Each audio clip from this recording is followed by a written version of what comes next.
नमस्कार, स्वराज एक्सप्रेस देख रहे हैं आप। मैं हूं आपके साथ मनोज सक्सेना। दिन भर की तमाम बड़ी खबरें आपको दिखाएंगे। शुरुआत हेडलाइंस के साथ। छत्तीसगढ़ के मुख्यमंत्री भूपेश बघेल का पीएम मोदी को पत्र। स्वास्थ्य कर्मियों की तरह पुलिस, जिला प्रशासन के कर्मचारियों को 50 लाख का बीमा देने की मांग। मजदूरों की घर वापसी पर मुख्यमंत्री गहलोत का बयान। कुछ राज्य मजदूरों को वापस लेने से कर रहे हैं इनकार। मजदूरों को घर भेजने में हमें कोई दिक्कत नहीं। देश भर में कोरोना वॉरियर्स का सेना ने किया सम्मान। युद्धपोतों पर की गई विशेष सजावट। कोरोना के खिलाफ एकजुटता का संदेश। शहीद कर्नल आशुतोष शर्मा की मदद करेगी यूपी सरकार। पत्नी को 40 और मां को 10 लाख की मदद। बुलंदशहर के रहने वाले थे कर्नल आशुतोष। और रिजर्व बैंक ने मुंबई की सीकेपी सहकारी बैंक का लाइसेंस किया रद्द। करीब 1.25 लाख के खाताधारकों के सामने बड़ा संकट।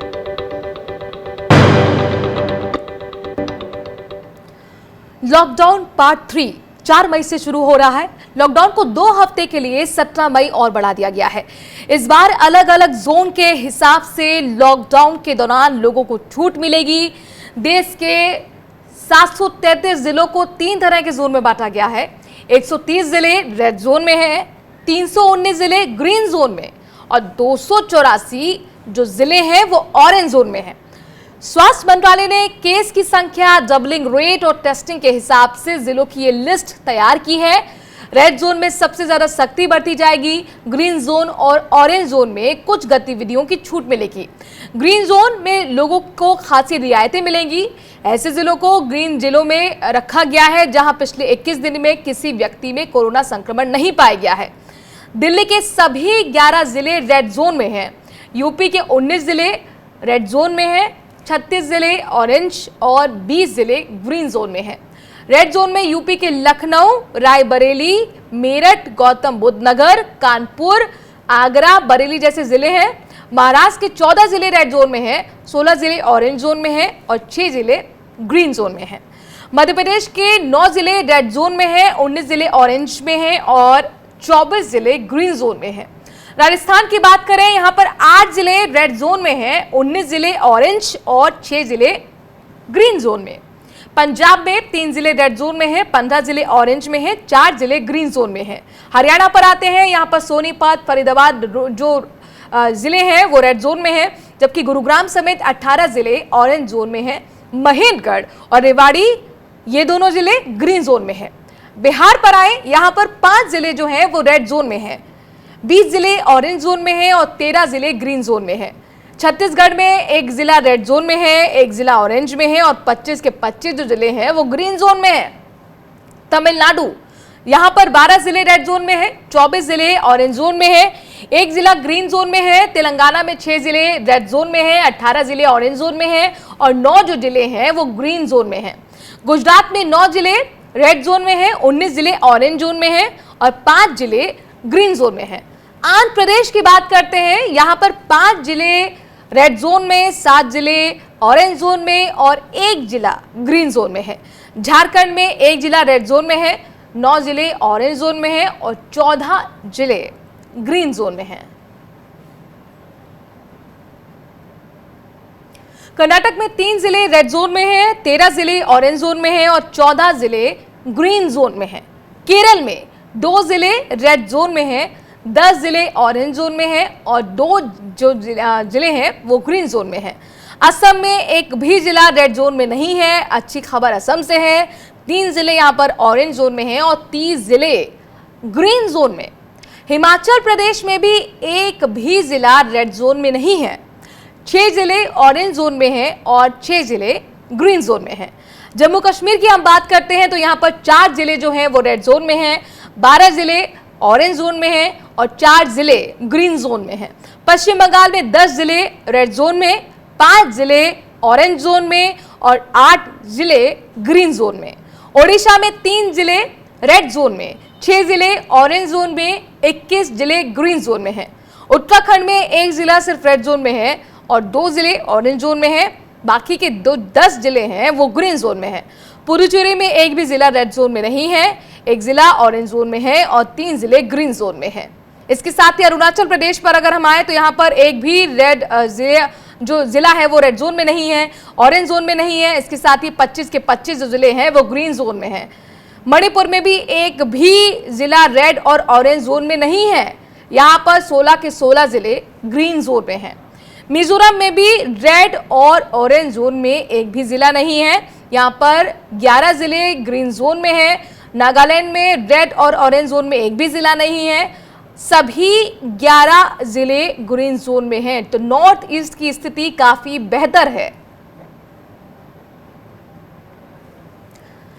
दिल्ली की बात करते हैं। दिल्ली के मुख्यमंत्री अरविंद केजरीवाल ने लॉकडाउन को लेकर साफ किया है कि सोमवार को दिल्ली में सभी सरकारी दफ्तर खुले रहेंगे।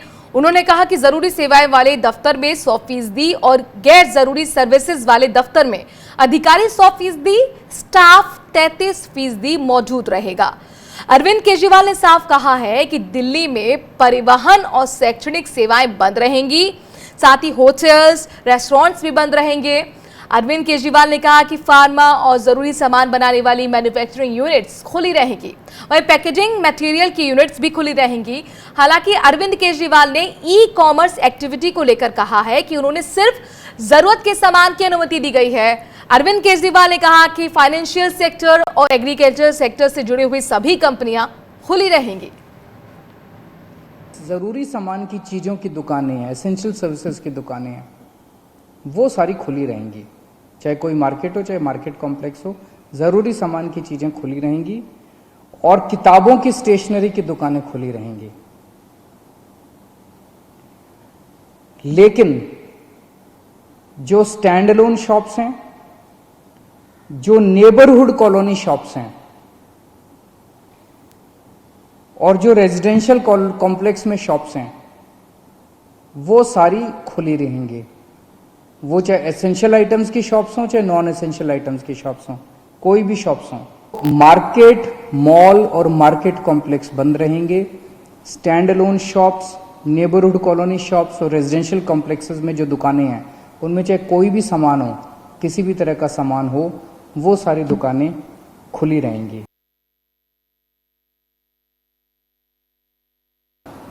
Air travel, rail travel, metro बंद रहेंगी और अंतर्राज्यीय बसें बंद रहेंगी। अंतर्राज्यीय बसें भी और विद इन दिल्ली भी, दिल्ली के अंदर भी बसें नहीं चलेंगी और एक स्टेट से दूसरे स्टेट की बसें भी नहीं चलेंगी। इस दौरान अगले 2 हफ्ते स्कूल बंद रहेंगे, कॉलेज बंद रहेंगे, कोचिंग इंस्टीट्यूट्स बंद रहेंगे, सभी तरह के ट्रेनिंग इंस्टीट्यूट्स बंद रहेंगे। जो हॉस्पिटैलिटी सर्विसेज वाले हैं, सभी होटल, रेस्टोरेंट बंद रहेंगे। जहाँ पे ज़्यादा पब्लिक गैदरिंग होती है, जैसे cinema hall, mall, gymnasium, sports complex, ये सभी बंद रहेंगे। सोशल, पॉलिटिकल, कल्चरल या किसी भी तरह की अन्य गैदरिंग वो बंद है, वो अलाउ नहीं की जाएंगी।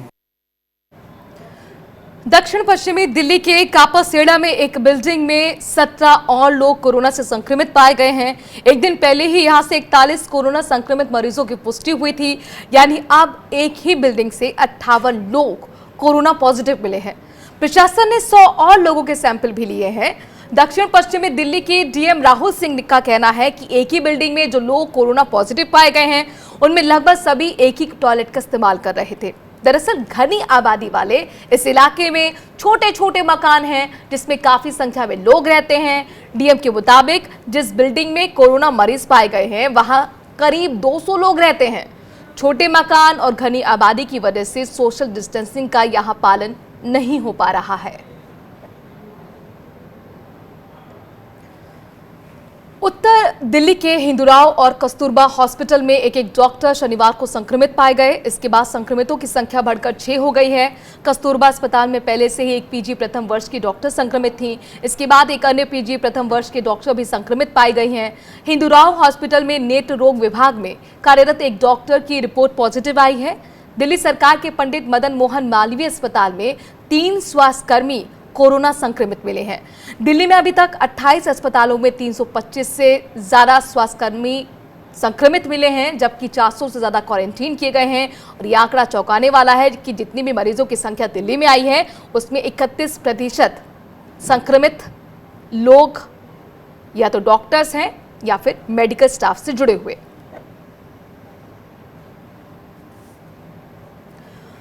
वायरस के खिलाफ जंग लड़ रहे हमारे डॉक्टर्स, नर्सेज और मेडिकल स्टाफ, पुलिस के जवान और दूसरे फ्रंटलाइन योद्धाओं का देश की तीनों सेनाओं ने सम्मान किया है।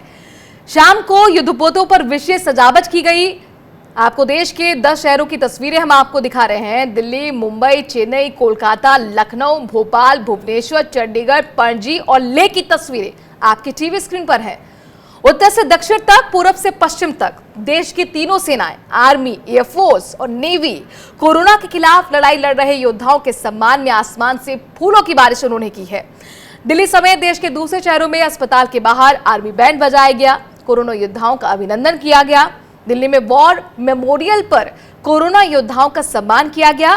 कोरोना योद्धाओं के सम्मान में भारतीय वायुसेना के लड़ाकू विमानों ने फ्लाई पास्ट किया है। श्रीनगर से त्रिवेंद्रम और डिब्रूगढ़ से कच्छ तक वायुसेना फ्लाई मास्ट पास्ट किया गया। कोरोना वॉरियर्स को जिस तरह से सम्मान दिया गया, उस पर आरजेडी प्रवक्ता मनोज झा ने सवाल उठाए हैं। मनोज झा का कहना है कि स्वास्थ्य कर्मियों पर फूल बरसाने की बजाय पीपीई किट सप्लाई की जाती तो ज्यादा बेहतर होता। कि अब तो हुआ ये, तो जवानों, तीनों सेना के जवानों को सलाम, लेकिन ये हमारी प्राथमिकता भी थोड़ा दर्शाता है। हॉस्पिटल्स की सबसे बड़ी आवश्यकता क्या है? पीपी किट्स नहीं है। मैं जिस राज्य से आता हूँ वहाँ गमछा बांध करके डॉक्टर काम कर रहे हैं, वो ज़रूरी था हमारे लिए। अंतर्देशीय और पोस्ट कार्ड भेज करके अगर हम ये कोशिश करते सॉलिडारिटी की, तो वो बेहतर होता। सेना के जवान सर्विंग एंड रिटायर्ड, उनकी डीए फ्रीज की गई है। हर सरकारी कर्मचारी वर्किंग और रिटायर्ड, उनकी डीए फ्रीज की गई है। बाकी अर्थव्यवस्था की चीज़ों को सब देख लें। मेरा मानना है कि आज के दिन में हमारे जो फ्रंट लाइन वॉरियर्स हैं, उनको सेफ्टी किट्स की ज़रूरत थी, कई जगह नहीं है। हमारी प्राथमिकताओं में वो चीज़ होनी चाहिए जिसका मुझे अभाव दिखा। वहीं छत्तीसगढ़ के मुख्यमंत्री भूपेश बघेल ने पीएम मोदी को चिट्ठी लिखी है। इस चिट्ठी में मुख्यमंत्री भूपेश बघेल ने स्वास्थ्य कर्मियों की तरह पुलिस, नगर निकाय और जिला प्रशासन के कर्मचारियों को 50 लाख का बीमा देने की अपील की है। मुख्यमंत्री भूपेश बघेल ने स्वास्थ्य कर्मियों को 50 लाख का बीमा देने की कदम का स्वागत भी किया है। मुख्यमंत्री बघेल का कहना है कि भारत सरकार का कहना है कि स्वास्थ्य सेवा कर्मियों के लिए लागू की गई बीमा योजना के दायरे में राज्यों के उन कर्मचारी अधिकारियों को शामिल नहीं किया गया जो कोरोना के खिलाफ लड़ाई में शामिल हैं।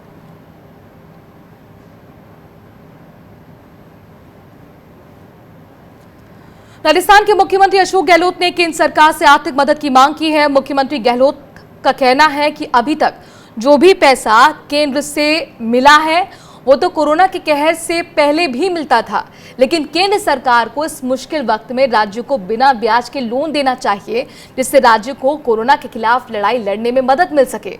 इसके अलावा मुख्यमंत्री गहलोत ने यह भी कहा कि कुछ राज्य अपने नागरिकों को वापस लेने में आनाकानी कर रहे हैं, जबकि राजस्थान सरकार उन्हें घर भेजने की पूरी कोशिश कर रही है। कुछ पैसा मिला 2750 करोड़, तो वो हमारा जो हिस्सा था रेगुलर वे में मिलना था, चाहे कोरोना नहीं आता तो ही मिलता। ये कोरोना की महामारी ने पूरा चौपट कर दिया है देश की अर्थव्यवस्था को, राज्यों की अर्थव्यवस्था को। उस वक्त में जब तक केंद्र सरकार से जो हम लोगों ने मांग की है, राज्यों के लिए भी अलग से ग्रांट के रूप में पैसा मिले, ब्याज मुक्त कर्जा ले तो ब्याज मुक्त लें हम लोग, कर्जे का जो लिमिट होती है वो बढ़ाएं, मांगे ऐसी कि जो वाजिब मांगे हैं, आउट ऑफ वे मांग कोई नहीं की हम लोगों ने। उसी रूप में भारत सरकार को बिहेव करना चाहिए। हमारी मांग पर ट्रेन भी चल गई है, आवागमन छूट मिल गई है, पर कुछ राज्य ऐसे भी हैं जो अभी तक तैयार नहीं हो रहे हैं आवागमन के लिए। ना तो वो भेजना चाहते हैं, ना यहाँ से लेना चाहते हैं। इस कारण तकलीफ हमें हो रही है कि वो मजदूर लेना नहीं चाहते हैं। आप देखा होगा यूपी का तो परसों रात को क्या हुआ तमाशा, वहाँ पर बॉर्डर पर मजदूर जा चुके थे मध्य प्रदेश या गुजरात से, सूरत से, और उनको वापस जाना पड़ा और बहुत ज़्यादा झगड़े भी हुए बॉर्डर। तो ये स्थिति भी चीफ सेक्रेटरी लेवल पर लगातार प्रयास जारी है। छोटे से ब्रेक का है, जल्द हाजिर होते हैं।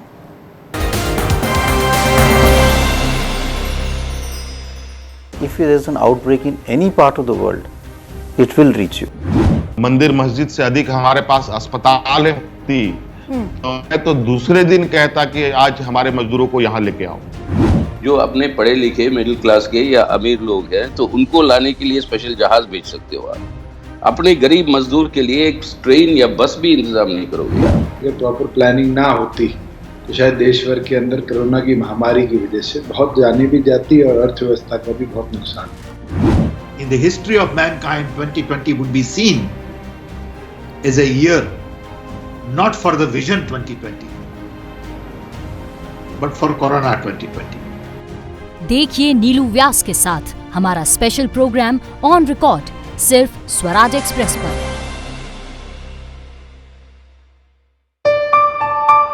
चलो इतिहास के कुछ पन्ने पलटते हैं, चलो उस दौर में कुछ दूर चलते हैं। हो बात ग्वालियर की या हो कहानी मुमताज की, बेगम नवाब की झलकियां या हो बात काले ताज की, हर तरफ पसरा यहाँ इतिहास है। यूं ही नहीं कहते सभी, मध्य प्रदेश तो कुछ खास है। वक्त के निशान।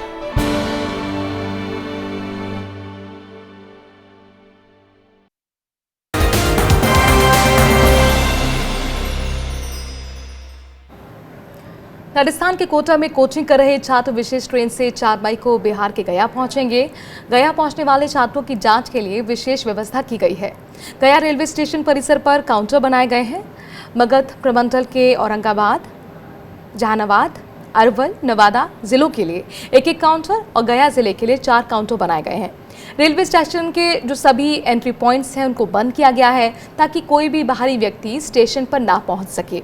जंक्शन के आरपीएफ इंस्पेक्टर अनवर समी का कहना है कि कोटा से आने वाले छात्रों को रिसीव करने के लिए विशेष तैयारी की गई है, किसी को परेशानी नहीं होने दी जाएगी। गया जंक्शन अधीक्षक के त्रिपाठी ने बताया कि इस मौके पर सोशल डिस्टेंसिंग का पूरा ख्याल भी रखा जा रहा है। गया से छात्रों को उनके घर पहुंचाने के लिए बसों का इंतजाम भी किया गया है। जो भी स्टाफ का डिप्लॉयमेंट है, फोर्सेस का डिप्लॉयमेंट है, मेडिकल टीम का डिप्लॉयमेंट है या रेलवे के दूसरे स्टाफ का डिप्लॉयमेंट है, उन सारी चीज़ों की तैयारी पूरी कर ली गई है। इस चीज़ का विशेष ध्यान रखा जाएगा कि उस ट्रेन से आने वाले किसी भी यात्री को किसी भी तरह की किसी भी परेशानी का सामना न करना पड़े। जिला प्रशासन की तरफ से इसके लिए करीब 3 एग्जिट गेट बनाए गए हैं जहाँ से छात्रों को निकाला जाएगा। इनकी थर्मल स्क्रीनिंग भी यहाँ मेडिकल टीम के द्वारा की जाएगी और थर्मल स्क्रीनिंग वगैरह कराने के बाद संबंधित जिले की बसों में इनको बैठाकर इनके गृह जनपद भेज दिया जाए। लोगों को जो उसमें सोशल डिस्टेंसिंग का जो पैमाना तय किया गया उसको देखते हुए ये अब करीब जितने जिले के यहाँ आ रहे हैं उनके लिए 46 बसों की व्यवस्था की गई है।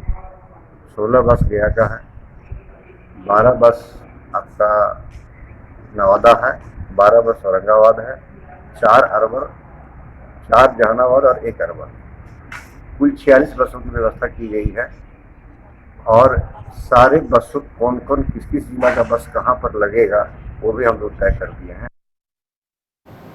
लॉकडाउन के दौरान फंसे मजदूरों को अपने घर पहुंचाने के राजस्थान के दौसा के बांदीकुई से मजदूरों के लिए बसों को उत्तर प्रदेश के लिए रवाना किया गया है। उप जिला कलेक्टर पिंकी मीना ने मुकुरपुरा चौराहे से बसों को हरी झंडी दिखाकर रवाना किया। रवानगी से पहले सभी मजदूरों का पंचायत समिति कार्यालय प्रांगण में मेडिकल टेस्ट किया गया और उन्हें सैनिटाइजर, मास्क और भोजन के पैकेट दिए गए। मजदूरों के चेहरे पर भी घर वापसी की खुशी साफ साफ दिखाई दे रही थी। हालांकि इस दौरान एक बस में मजदूरों की संख्या ज्यादा होने की वजह से सोशल डिस्टेंसिंग की धज्जियां भी उड़ती दिखाई दी। 2 सवारी बैठाई, एक बस में थोड़े ज्यादा थे तो उनको दूसरी बस में शिफ्ट कर दिया। एक बस बड़ी थी, एक छोटी थी। छोटी वाली बस में थोड़ा सा हमें ये लग रहा था, बट बाद में उन सवारियों को उतार के हमने बड़ी वाली बस में शिफ्ट कर दिया है। तो ऑलमोस्ट एक सीट पे 2 सवारी है। लॉकडाउन की वजह से मुंबई में फंसे मजदूरों की पहली बस राजस्थान के लिए रवाना हुई। मजदूर राजस्थान के जालौर जिले के रहने वाले हैं। बस में 25 लोग सवार होकर मुंबई के छत्रपति शिवाजी महाराज पॉइंट से राजस्थान के लिए रवाना हुए। इस दौरान सोशल डिस्टेंसिंग का पूरा ख्याल रखा गया। डीसीपी साहब का मैं शुक्रगुजार कर रहा हूँ। एमआरएम पुलिस स्टेशन एमआरए साहब उनका बहुत शुक्रगुजार है, उन्होंने हमको जाने को दिया। सर जॉन साहब का मैं शुक्र अदा करता हूँ। थोड़ी प्ले मालूम हम लोग कोई भी अवसर हम लोग खाने पीने को मांगे थे और हमारी खुद उन्होंने मदद की और जाने का उन्होंने परमिशन दिया। हम लोग बहुत 40 दिन से हम लोग घर पे थे, लेकिन बाहर आने थे, खाने पीने का मांगे थे। आज उनको शुक्र अदा हो, उन्होंने हम जाने की आज परमिशन दिया सर जॉन साहब का शुक्र। समाजवादी पार्टी के अध्यक्ष अखिलेश यादव ने मजदूरों को घर वापस लाने के लिए रेल किराए वसूले जाने को लेकर निंदा की है। अखिलेश यादव ने कहा कि इससे ये साफ हो गया है कि सत्तारूढ़ बीजेपी अमीरों के साथ है और गरीब विरोधी है। अखिलेश ने ट्वीट कर कहा कि ट्रेन से वापस घर ले जाए जा रहे गरीब और बेबस मजदूरों से पैसे लिए जाने की खबर बेहद शर्मनाक है। आज साफ हो गया है कि पूंजीपतियों का अरबों माफ करने वाली बीजेपी अमीरों के साथ है और गरीबों के साथ खिलवाड़ हो रहा है। विपत्ति के समय शोषण करना सूदखोरों का काम होता है, सरकार का नहीं। उन्होंने कहा कि अब तो बीजेपी के आहत समर्थक भी ये सोच रहे हैं कि अगर समाज के सबसे गरीब तबके से भी घर भेजने के लिए सरकार को पैसे लेने थे तो पीएम केयर्स फंड में जो खरबों रुपया तमाम दबाव और भावनात्मक अपील करके डलवाया गया है उसका क्या होगा। अब तो आरोग्य सेतु ऐप से भी इस फंड में 100 रुपए वसूलने की खबर है।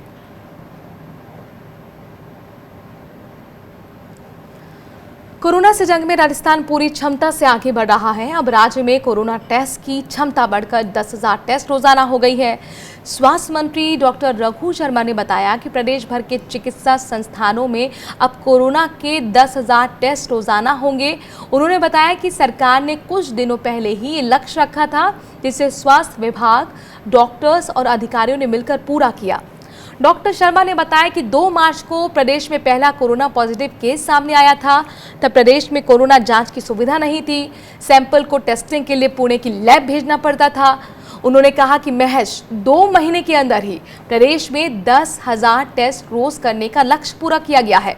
जयपुर और जोधपुर में कोबास 8,800 मशीनें शुरू होने के बाद 4,000 जांचों में और बढ़ोतरी हो जाएगी। चिकित्सा मंत्री ने बताया कि मुख्यमंत्री की इच्छा थी कि प्रदेश में ज्यादा से ज्यादा जांचें हों ताकि कोरोना की हकीकत का पता चल सके और वक्त रहते लोगों को क्वारंटीन किया जा सके। स्वास्थ्य मंत्री ने बताया कि मुख्यमंत्री के निर्देशों के मुताबिक ही जल्द ही प्रदेश के सभी जिला मुख्यालयों में कोरोना की जांच की सुविधा विकसित कर ली जाएगी। इसी के साथ एक छोटे से ब्रेक के लिए यहाँ पर रुक रहे हैं। जल्द हाजिर होते हैं कुछ और खबरों के साथ।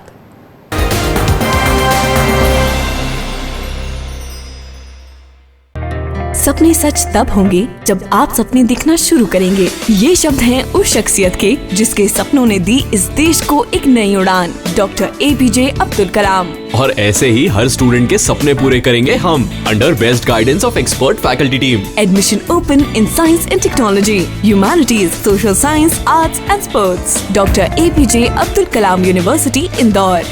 Further details contact 180030026072।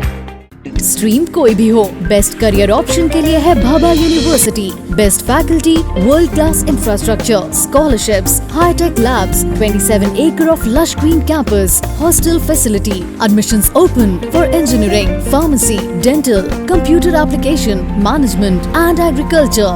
Bhabha university at Hoshangabad road, Bhopal. Call 91650 25500।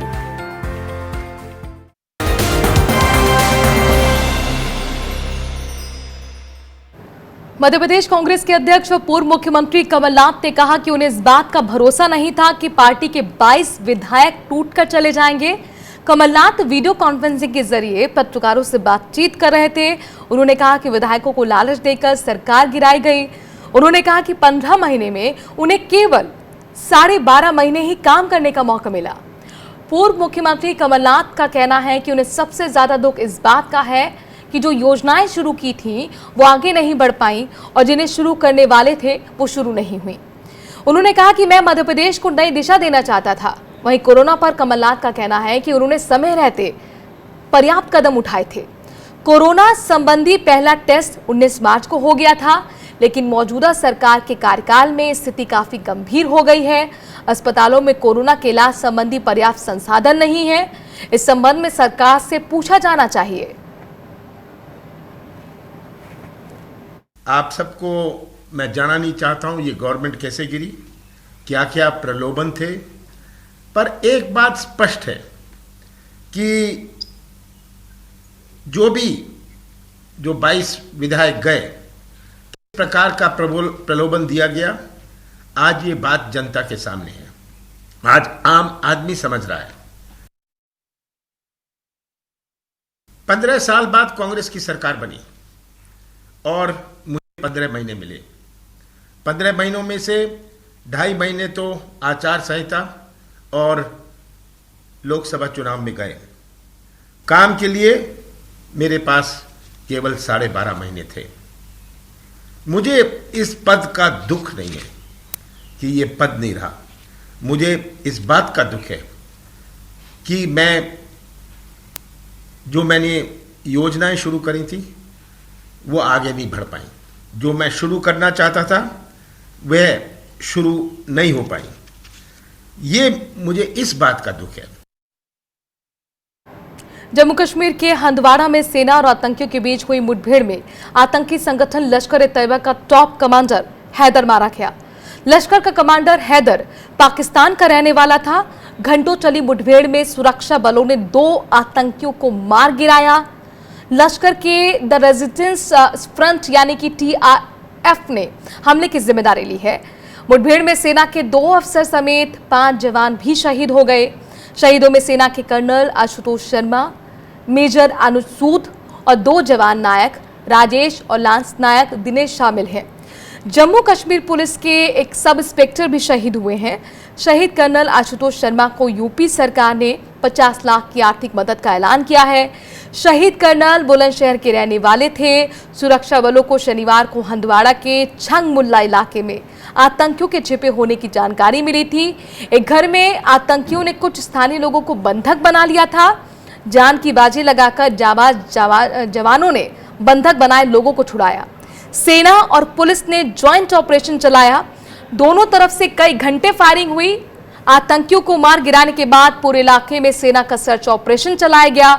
पूरे इलाके में मोबाइल और इंटरनेट सेवा को बंद कर दिया गया।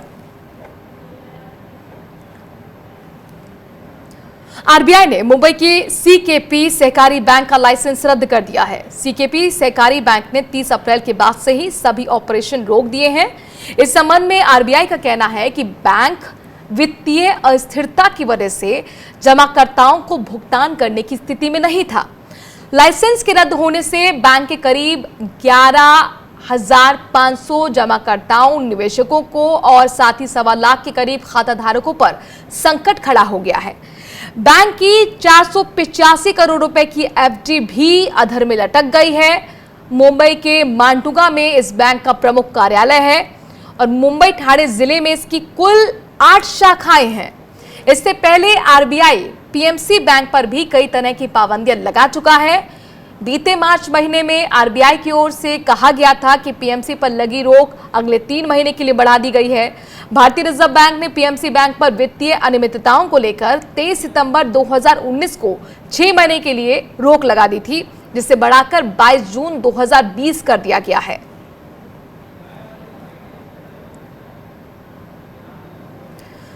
चलिए इसी के साथ एक छोटे से ब्रेक के लिए यहां पर रुक रहे हैं। खबरों का सिलसिला जारी है स्वराज एक्सप्रेस पर।